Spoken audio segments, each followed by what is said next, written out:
जरा जोर से बोलो, भारतीय जनता पार्टी, भारतीय जनता पार्टी।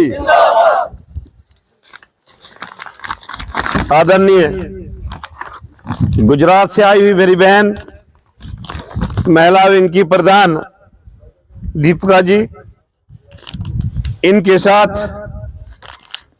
ऋतु राठी जी, हमारे यहाँ जिला के प्रधान अर्पणा जी, हमारे यहाँ पर यहाँ की जो ये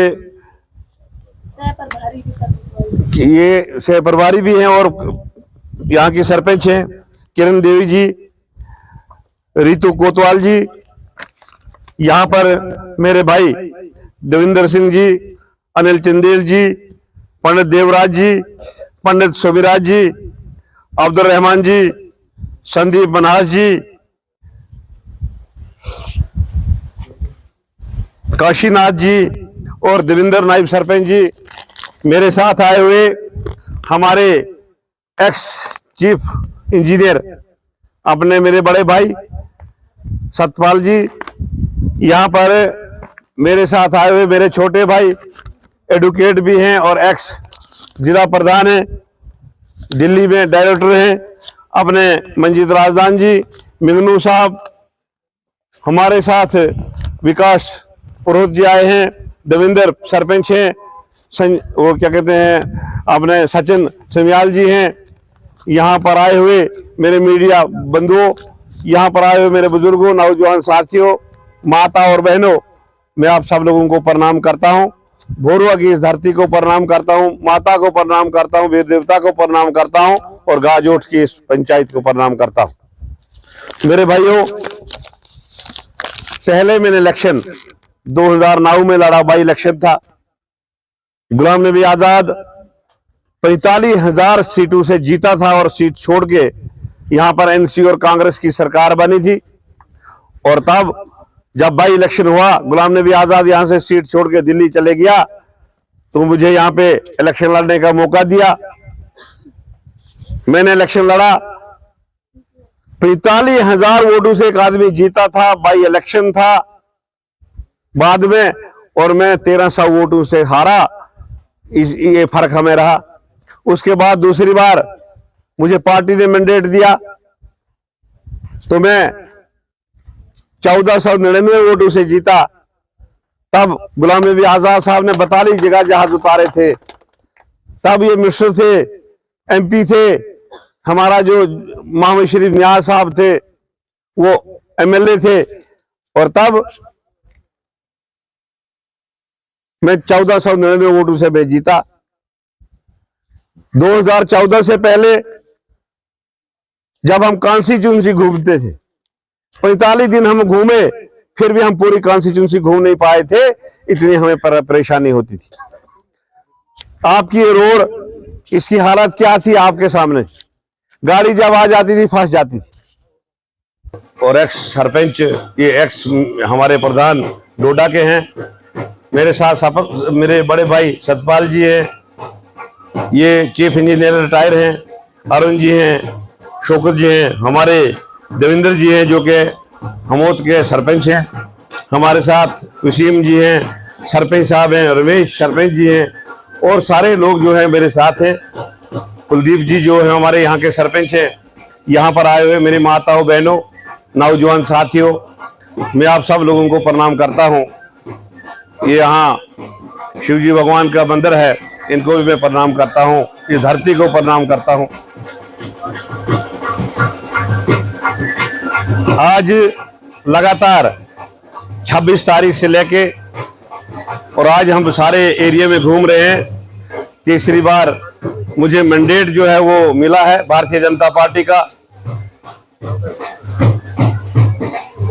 सर्वे हुई सारी जगह और 95% लोगों ने कहा कि क्योंकि भारतीय जनता पार्टी में तीसरी बार मैंडेट किसी को नहीं मिलता, लेकिन सर्वे जब हुई तो सब लोगों ने कोशिश की कि हमें दिलीप सिंह परिहार चाहिए, तब जाके मुझे ये फिर दोबारा आपकी सेवा करने का मौका मिला है। इसके लिए मैं आपका बहुत बहुत आभारी हूं। मेरे भाइयों, ज्यादा लंबा अरसा हम नहीं देखेंगे। आज कांग्रेस भी आ रही है वोट मांगने, आज पीडीपी भी आ रही है वोट मांगने, आज एनसी वाले भी आ रहे हैं वोट मांगने। 90 का दौर था जब मिलिटेंसी का दौर था, यहाँ का हिंदू और मुसलमान सारे लोग जो थे वो परेशान थे। तो उस टाइम किसने बचाया है? उस टाइम किसने धरने दिए हैं? ये भारतीय जनता पार्टी ने धरने दिए। भारतीय जनता पार्टी ने हम लोगों को बचाया, हमारा वर्कर हर जगह गया और तब जाके मिलिटेंसी जो है यहां से खात्मा हुआ। हमने धरने दिए, हमने जाके दिल्ली में धरने दिए, जम्मू में धरने दिए। हमने कहा डोडा बचाओ आंदोलन शुरू किया। हमने कहा कि हमें सेल्फ डिफेंस मिलना चाहिए, हमारे लड़कियों को एसपीओ लगाओ ताकि वो मिलिटेंटों के साथ लड़ सके। हमें बंदूकें मिली, हमारे लड़के एसपीओ लगे। वरना आपने देखा था 1990 में मैं यूथ का प्रेसिडेंट था, उसके बाद हमने बरशाला कांड देखा, कुल्हाड़ कांड देखा, चपनाड़ी कांड देखा, कमलाड़ी कांड देखा, धर्मशाला कांड देखा। तो ये सारे कांड जितने हुए हैं, आपने कभी 23 लाशें किठी जलाते हुए नहीं देखी है। हमने उनकी चिता जलाई है और उनको चिता पे रखा है। 23 लाशें किठी। ये दौर था। वो तक कहां थे तब कांग्रेस वाले? एनसी वाले कहां थे? पीडीपी वाले कहां थे? तब छुपे थे जगह जगह। जब भी कभी मुसीबत होती है भारतीय जनता पार्टी के नौजवान आगे निकलते हैं। कोरोना काल आया, हमारे 6000 लोग जो थे वो बाहरली स्टेटों में फंस गए और हमने उनको कहा, हमने एक नंबर दे दिया उनको कि ये नंबर मैं आपको देता हूं, आप इस पर राब्ता रखो, जहां भी परेशानी है हम वो परेशानी हल करेंगे। और लोगों ने हमें वो नंबर दिए, उनका एड्रेस दिया। हमने उनसे मिजोरम से, महाराष्ट्र से, पंजाब से, यूपी से, हिमाचल प्रदेश से लोगों को लाया और यहां कोरोना सेंटर बने हुए थे उनमें रखवाया। कोरोना सेंटर में हम खुद गए, वहां पे हमने उनको राशन दिया, सैनिटाइजर दिए, फल फ्रूट दिया, सोने के लिए कपड़े दिए। और तब हमारे ये एनसी और कांग्रेस वाले कहां थे? ये एनसी वाले और कांग्रेस वाले मास्क लगा के अपने परिवार को भी अपने साथ मिलने नहीं देते थे। लेकिन जब हालात ठीक हो जाते हैं तब वोट मांगने आ जाते हैं, हम ये करेंगे, हम वो करेंगे, हम ये करेंगे। 70 साल कांग्रेस की सरकार रही, एनसी की सरकार रही, आपने देखा क्या किया। यहां ये आपकी गड्डी गुड़ाका रोड है, क्या हालत थी इसकी, ये फौजी साहब जानते हैं, याद है? एक बार हम आए थे तो गाड़ी फंस गई मेरी, एक्सल टूट गया, धक्के दे देकर आगे रोड पे लगा दी इनकी गाड़ी। मैंने बड़ी मुश्किल से लेके, हमने कहीं प्रोग्राम था हमारा, वहां जाना था, तो ये फिर साथ आए, बड़ी मुश्किल से इनकी भी गाड़ी क्रॉस हुई। ये हालत थी इस रोड की। ये रोड 2002 में शुरू हुई थी और 2014 तक इसको कोई नहीं बना पाया था। जब मैं 3 साल में एमएलए बना, मुझे सिर्फ 1.5 साल काम करने का मौका मिला। मैंने अपने दौर में 90% सड़कें जो है गांव तक पहुंचाई है। वो उसमें आपकी घट्टी गुड़ाका भी है। आपकी छतरा रोड जो थी, ये भी कच्ची रोड थी, बुरी हालत थी। इसको हमने ब्लैक टॉप करवाया, आपको याद होगा। हमें चीफ साहब थे, अपने सतपाल जी थे, बहुत सारी मदद इनने हमारी की, बहुत मेहनत की इनने। अगर ये नहीं होते हमारे इतने काम नहीं बनते। मैं जब जाता था तो जब इनके पास जाता था तो फिर ये पता क्या करते थे कि तंग हो गए थे, घड़ी घड़ी ये मेरे पास आता है। फिर उन्हें क्या काम करना, एक तंदूरी मुर्गा ला के रखना था, अंदर ले जाओ, जाओ पहले आप चाय पियो, तो मुझे टारे उधर लगा लेना। इस तरीके के काम इनने किए हैं कि कहने की कोई बात नहीं। और आज 90% गांव जो ऐसे हैं जहां गाड़ी जाती है। मोदी जी का एक नारा है, सबका साथ, सबका विकास, सबका प्रयास। 2025 तक कोई गांव ऐसा नहीं रहेगा जहां गाड़ी नहीं जाएगी। 2025 तक कोई गांव ऐसा नहीं रहेगा जहां पानी नहीं होगा। और 2025 तक कोई घर गांव ऐसा नहीं रहेगा जहां बिजली नहीं होगी। कोई अस्पताल ऐसा नहीं होगा 2025 तक जहां डॉक्टर नहीं होगा। और 2025 तक कोई ऐसा स्कूल नहीं होगा जहां टीचर नहीं होगा। आपने देखा, अपने यहां आपके पास पहले भी सरपंच थे। 2002 में मैं भी सरपंच था और जब मैं सरपंच बना तो तब एक मकान पूरा और एक आधा मकान आता था। 25,000 पूरे मकान का और आधे मकान का 12,000 रुपए मिलता था। हमें फिर लड़ाई हो जाती थी, हम वो चिट्ठी डालते थे। चिट्ठी डालने के बाद एक मकान जिसको हिस्से चढ़ गया, नाम निकल गया, तो उसको एक मकान मिलता था। आज पीएमएवाई मकान कितने आ रहे हैं? आज कोई कमी है? फिर कमी यह है कि हमारे कुछ अनासर अभी बैठे हैं जो हमारी सेक आइडिया कटवा रहे हैं। वो चाहते हैं कि भारतीय जनता पार्टी के दौर में इतनी तरक्की ना हो। बहुत सारे लोगों की हमारी सेक आइडिया काटी है। इस बार 3 करोड़ रुपए, 3 करोड़ मकान जो हैं वो फिर हिंदुस्तान में नरेंद्र भाई मोदी जी ने दिए हैं, जिसमें जम्मू प्रदेश में हमको 2 लाख मकान हिस्से आया है। जितने भी लोगों की सेक आइडिया काटी इनको हम पूरा करेंगे, और जो रहे लोग थे उनकी भी हम सेक आइडिया बनाएंगे, इनको हम मकान देंगे। मेरे भाइयों, ये आपकी सड़क है। जैसे मैं कामयाब होगा जल्दी ही इसको हम ब्लैक टॉप करवा देंगे। ये जो एरिया रहा है थोड़ा सा, इसको हम ब्लैक टॉप करवा देंगे। छतरा के लोग बहुत नाराज हुए मुझ पे, क्योंकि हाई सेकेंडरी गुड़ाका में बनी, दुडू में बनी, तो लेकिन यहां नहीं बनी। लेकिन लोग सोचते नहीं कि भाई क्या कमी रही। हमने हर जगह दी थी। हमने मंथला की दी थी, अपने गांव बटारा की दी थी, हमने पनेजा की दी थी, मलोता की दी थी, और आपकी हाई सेकेंडरी भी दी थी। पहला नंबर आपकी हाई सेकेंडरी का था, लेकिन इसमें बच्चे नहीं थे, नार्मल कम थे। फुलेल सिंह जी हेडमास्टर है ऊपर, उन्होंने उसको बना दिया। कोई तरीका लगा के मैंने इनको भी कहा था, यहाँ कुलदीप जी को भी कहा था, और लोगों को भी कहा था कि किसी तरीके से बच्चों को पूरा करो। यहाँ बच्चे बलाशाह को भगवा में पढ़ रहे हैं, दाखिला यहाँ करो उनका, लेकिन नहीं हुआ। जिसके कारण जब रिपोर्ट मांगी गई तो रिपोर्ट कम बच्चों की आई, जिसके कारण हमारी हाई सेकेंडरी रह गई। इस बार मैं आपसे वादा करता हूं कि सबसे पहले मंथला और ये जो हाई सेकेंडरी है हमारी छतरा वाली, इन दोनों को मैं हाई सेकेंडरी बनाऊंगा, हाई स्कूलों से हाई सेकेंडरी बनाऊंगा।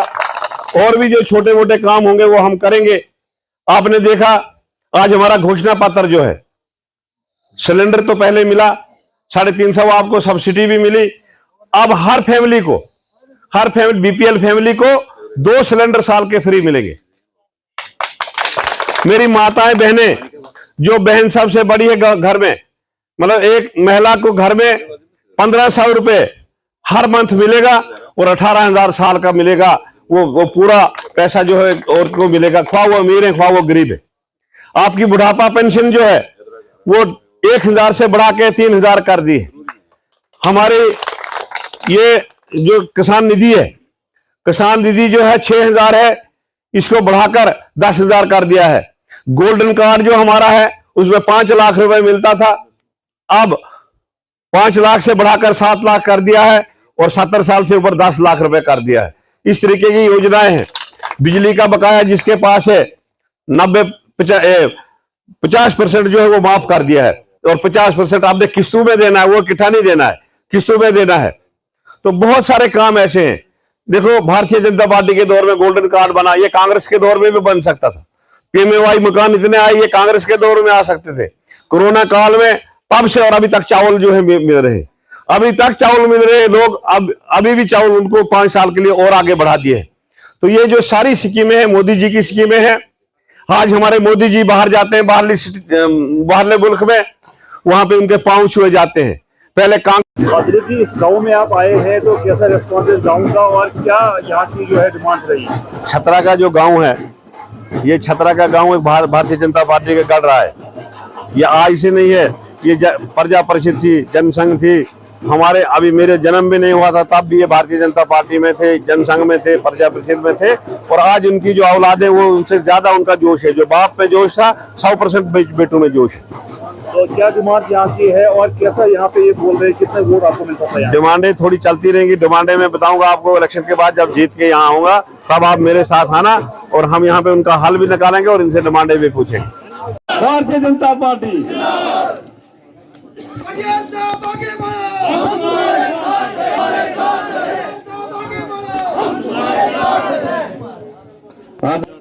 रिटायर्ड चीफ इंजीनियर और हमारे सीनियर लीडर सतपाल मनाज जी हमारे साथ, हमारे एक्स डिस्ट्रिक्ट प्रधान, दिल्ली में अभी डायरेक्टर भी हैं, और एग्जीक्यूटिव मेंबर है जम्मू कश्मीर यूटी। मैंने 1499 वोटों से ये सीट जीती, और आज तीसरी बार फिर मुझे मैंडेट मिला है। वैसे तो भारतीय जनता पार्टी में कोई तीसरी बार मैंडेट किसी को नहीं मिलता, लेकिन ऊपर से जब पूछा गया सीआईबी के जरिए, सीआईडी के जरिए, पार्टी के जरिए, तो आप सब लोगों ने कहा कि दिलीप सिंह परिहार को टिकट मिलना चाहिए, इसलिए मुझे टिकट मिला। इसके लिए मैं आपका शुक्रिया अदा करता हूं। मेरे भाइयों, ये जो पोलिंग स्टेशन है रफड़ा का, डुगली का, 1990 में जब मिलिटेंसी शुरू हुई, कौन आगे आया? भारतीय जनता पार्टी आई, कोई और आया? भारतीय जनता पार्टी का वर्कर आगे आया, भारतीय जनता पार्टी का कार्यकर्ता आगे आया, लीडर आगे आया। जब मुझे याद है हस्ती कांड हुआ था, बरशाला कांड हुआ था, कमलाली कांड हुआ था, द्रावशाला कांड हुआ था, कुल्हांड कांड हुआ था। आप ख्याल करोगे, आप लोगों ने नहीं जाती थी कि गलत चीज पे हाथ दे लगाना, यहाँ बम फटेगा कि वहां बम फटेगा। ये सारा दौर जो था, इस दौर में किसने लड़ाई की आपको याद होना चाहिए। कहां थी एनसी तब, कहां थी कांग्रेस तब? उसके बाद कोरोना काल आया।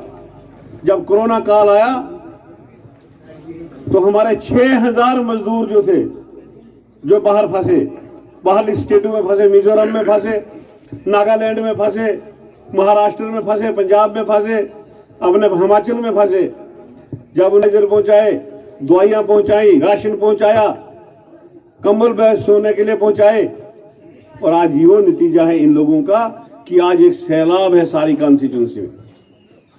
मेरे भाइयों, इतना ही नहीं, ये कांग्रेसी जो थे ये दिल्ली जाके बैठे थे। ये हमारे आज महबूब साहब लड़ रहे हैं इलेक्शन। ये कहां देखे थे आपने कभी इसमें कोरोना काल में? एक भी कहीं जगह। ये घर में छुप के बैठे थे, घर वालों से भी नहीं मिलते थे, मास्क लगा के रखा था कि ऐसा नहीं हो पता नहीं कहां से बीमारी आ जाए। हम लोगों ने, हमारे जितने वर्कर थे, हम घबराए नहीं। हम जगह जगह गए, चावल बांटे, मास्क बांटे, सैनिटाइजर बांटे, लोगों का हाल चाल पूछा। जिसने वैक्सीन नहीं लगाई थी उसको वैक्सीन लगाई।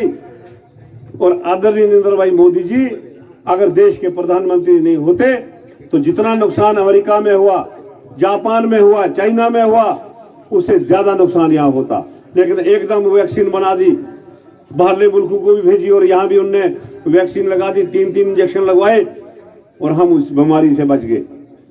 मेरे भाइयों, भारतीय जनता पार्टी का जवान जब भी अभी कभी काबी आपको मुसीबतों की आप देख लोगे।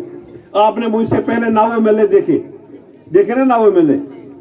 ये आपकी सड़क जो थी 2004 में शुरू हुई थी और 2014 तक कुछ नहीं बना इसका। थोड़ी सी सड़क बना दी थी, जब गाड़ी जाती थी फंस जाती थी, एक्सल टूट जाता था, गाड़ी के टायर फट जाते थे, कुछ और हो जाता था। हमारे मेरे आने लगा, फिर ये तंग हो गए थे। एक बार क्या करते हैं कि भाई इसको टारा लगाएं, ये और काम मुझे करने नहीं देगा दफ्तर का। फिर क्या करना इन्होंने तंदूरी मुर्गा लेके अंदर रख लेना, आओ जी इधर से पहले हम चाय पियो, तो चाय रख देनी, तंदूरी मुर्गा रख देना, अपना खुद काम करना बाहर। इस तरीके के काम इनने किए। और इनके दौर में हमने ये सड़क को ब्लैक टॉप करवाया, पार्ली वाली सड़क गाजोड़ तक ब्लैक टॉप करवाई। भाला से हमारा प्रधानमंत्री ऐसा है, जब कांग्रेस का प्रधानमंत्री बाहरले मुल्क जाता था उसकी तलाशी ली जाती थी, और हमारा प्रधानमंत्री जब जाता है उसके पांव छुए जाते हैं। मतलब कितनी बार 11वें नंबर पे हमारा मुल्क था, 11वें नंबर पे। आज हमारा मुल्क जो है 5वें नंबर पे है। और जल्दी ये मुल्क जो है प्रधानमंत्री जी कोशिश कर रहे हैं कि तीसरे नंबर पे लाने की। जब तीसरा नंबर होगा तो वीटो पावर मिलेगी हमको, और जब वीटो पावर मिलेगी आपको यहाँ कोई गरीब आदमी नजर नहीं आएगा। हम इतनी करेंसी बना सकते हैं कि कोई का कहाँ है वो पत्थरबाजी, कहाँ है वो मिलिटेंट, कहाँ है वो आजादी वाले, वो सारा सिस्टम खत्म हो गया है। एक दौर मुझे याद आता 1992 में, जब मिलिटेंसी उरूज पे आ गई तो तिरंगा लहराना वाला कोई कश्मीर में नजर नहीं आने लगा। मुरली मनोहर जोशी जी हमारे बड़े नेता रहे, उन्होंने ऐलान किया कि मैं लाल चौक पे जाके झंडा लहराऊंगा। उनके साथ लाखों लोग आए, लाखों लोगों को तो रोक लिया, लेकिन उनको जहाज पे लाल चौक पे पहुंचाया। जब लाल चौक पे पहुंचाया तो उसने वहां झंडा लहराया। आज मैं देख रहा हूं कोई घर ऐसा खाली नहीं कश्मीर में जिसमें लाल तिरंगा नहीं, कोई घर ऐसा खाली नहीं। इन बुजुर्गों ने सुना होगा 10 से 10,000 कर दी है, जो आपके बच्चे कॉलेज में जाते हैं उनको 3,000 रुपये मंथली जो है वो मिलेगा, वो किराया मिलेगा आने जाने का। इसके अलावा घर में एक महिला जो है, बड़ी महिला, ख्वाह अमीर है ख्वाह गरीब है, राशन कार्ड पर, उनको जनाब 1,500 रुपये महीने का मिलेगा और साल में 18,000 रुपये जो है वो मिलेगा। हमारे नरेंद्र भाई मोदी जी ने एक ऐलान कर दिया कि 5 लाख लोगों को रोजगार मिलेगा, नया रोजगार जो है। डेली वेजरों को पक्का किया जाएगा, ख्वाह बिजली में है, पीडब्ल्यूडी में है, किसी और महकमे में है, उनको परमानेंट किया जाएगा। आंगनवाड़ी सेंटर को ज्यादा तनख्वाह बढ़ाई जाएगी। कुक जो है स्कूल में, उनको डेली वेजर के अहदे पे बनाया जाएगा। ये जो आबरसान है उनको परमानेंट किया जाएगा। ऐसे ही बहुत सारी, जैसे ये सड़क बनी है आपकी, इसमें कोई गैंग कुली नहीं है। अब इनमें गैंग कुली, हर किलोमीटर में एक गैंग कुली लगेगा। इंतजार कर रहे थे, मैं माफी चाहूंगा, लेट हो गए। हमें 26 तारीख को मैंडेट मिला और 27 को लास्ट डेट थी फार्म भरने की। 2-3 दिन हमको फार्म भरने में, उनको दिखाने में लग गए और 7वां दिन टोटल आज हमको है, जो हम लगातार चल रहे हैं। लेकिन अभी भी हमारे बहुत सारी जगहें हमें रह गई हैं। आज रात है, कल हमारे मोदी जी, आदरणीय नरेंद्र भाई मोदी जी डोडा आ रहे हैं। पहली बार कोई प्रधानमंत्री जो है डोडा आ रहा है, तो सब लोगों से गुजारिश होगी कि सारे लोग गाड़ियां फ्री मिलेंगी, गाड़ियां यहाँ में आपको मिलेंगी और सुबह आपने 9:30 बजे डोडा पहुंचना है। और 16 तारीख को नितिन गडकरी जी भद्रवा में आ रहे हैं। बहुत सारे काम उसके पास होते हैं और वो पहली बार भद्रवा आ रहे हैं। आप लोगों को भद्रवा आना है, उनका स्वागत करना है और हम उनसे काम लेना है। तो मैं आपसे एक रिक्वेस्ट करूंगा कि जितने भी आपके लोग बाहर हैं उन सबको वहां से बुलाना है। जम्मू में है, ठाठरी में है, डोडा में है, बच्चे पढ़ाने जा रहे हैं, कोई भाला में है, उन सबको अपने वापस लाना है। और 17 तारीख को शाम को घर पहुंचाने हैं, 18 तारीख को सुबह कमल का बटन दबाना। भेड़ी जी के ऊपर बहुत बड़ा काम किया जा रहा है और यहाँ पे जिन ग्रुप्स के अंदर 6 या 7 मेंबर हुआ करते थे उनको 15 करने की जो प्लान बन चुका है, बाकी जिलों में हो चुका है। लेकिन यहाँ पे एनसीयू कांग्रेसियों ने कुछ दिन पहले ही एक लेटर अपने ऊपर भेजा कि ये कुछ लोगों को हथियार दे रहे हैं, अपने वोटों के लिए शायद ये कर रहे हैं। उसके कारण हमारा काम रुका। जैसे ही 18 तारीख को हमारी वोटिंग खत्म होती है, उसके बाद जो हमारे ग्रुप 7-8 का होगा उसको सीधा 15 का किया जाएगा। और उसके बाद जो हमारा जो VDG सेल है हमारा भारतीय जनता पार्टी का, उसके लक्ष्य हमने कुछ VDG के लिए तैयार किए हैं। सबसे पहले जिन लोगों को लगाया जाएगा उनको भी पैसा दिया जाएगा, सभी को सैलरी दी जाएगी। और उसके बाद सैलरी भी जो हमारी होगी, जो हमने जो एक इसका लक्ष्य रखा है, कम से कम 8,000 से 10,000 होनी चाहिए। और इसके बाद हमारे एक और पॉइंट ऑफ व्यू रखा हमने, जो हमारा लक्ष्य है, एक VDG मेंबर के कोई इंश्योरेंस पॉलिसी होनी चाहिए, जिसके लिए हमारी होम मिनिस्ट्री से बात भी हो चुकी है। और हमने डिमांड की है कि कम से कम हमारे एक VDG मेंबर की पॉलिसी, मतलब जो इंश्योरेंस पॉलिसी हो, कम से कम हमारे VDG मेंबर के कोई दुर्घटना होती है या किसी कारण से भी होती है तो कम से कम उसके परिवार को 15 लाख रुपए मिलना चाहिए। और इसके अलावा आप देख ही रहे, ऑटोमेटिक हथियार के लिए हमने डिमांड की थी, वो तो भारत माता की, भारत माता की। यहाँ पर आए हुए मेरे बुजुर्गों, नौजवान साथियों, माता और बहनों, मैं आप सब लोगों को प्रणाम करता हूँ। भारत की धरती को भी प्रणाम करता हूँ।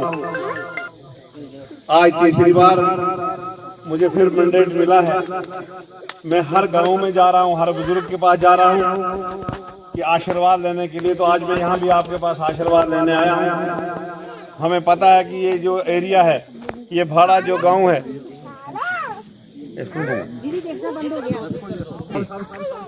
आशीर्वाद लेने आया हूँ। आज इलेक्शन के बाद यहाँ आएंगे, आपके पास बैठेंगे और जो भी आपके काम होंगे, छोटे मोटे जितने भी काम होंगे वो हम करेंगे। लेकिन आज यहाँ भी हमने लहरोद जाना है, वहाँ भी थोड़ा सा उनसे आशीर्वाद ले ले। खिलनी जाना है, तो अभी क्या कहते हैं, कुलसाड़ी जाना है। अभी 4 जगह हमारा प्रोग्राम है तो मैं एक बार फिर आप सब लोगों का शुक्रिया अदा करता हूं और आपसे माफ़ी चाहता हूं कि काफ़ी देर से आप हमारा इंतजार कर रहे थे, लेकिन आइंदा में ये इतना इंतजार करने नहीं देंगे। जीतने के बाद जो है पहली बार यहाँ आपके पास बैठेंगे और काम करेंगे। मुझे पूरा यकीन है कि आप मुझे क्षमा करोगे। इन अल्फाजों से मैं आपसे जुदा होऊंगा। जय हिंद, जय भारत।